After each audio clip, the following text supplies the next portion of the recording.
talk to you about depression and suicide. This is a heavy subject, and depression is actually one of the most diagnosed disorders in the United States. And so we've read a lot about it, we've heard a lot about it, and so I reached out to you guys to see if there were any questions that anybody had specifically, and I got two that really stood out.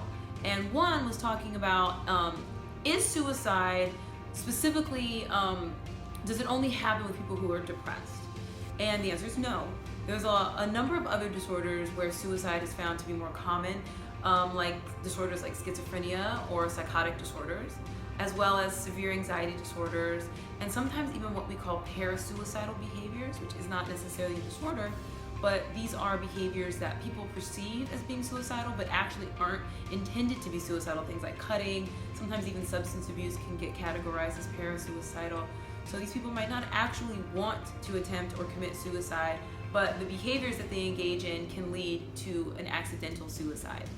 Then the second question I got is a little bit more complicated, a little bit more nuanced, and it was asking about, so when people say like suicide is the coward's way out, you know, it didn't sit well with this person that asked the question, and he was saying, you know, why do people say that? And that's a hard one, right? It's hard to get into a person's head, but I can say in general, humans have a desire to survive, right? Everything in our body is kind of gearing us and pushing us towards survival and is intended to keep us alive.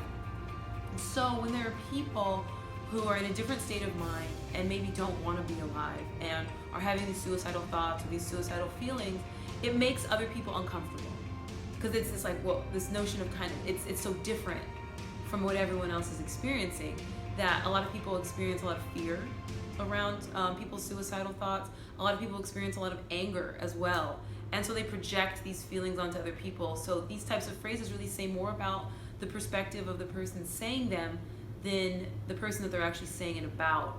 And so when you hear people saying these types of things, you can even empathize with them and realize that they're in a place where they're probably frightened or concerned or worried, and maybe it's about digging in and helping them actually reach out to a person in their life that might be suicidal.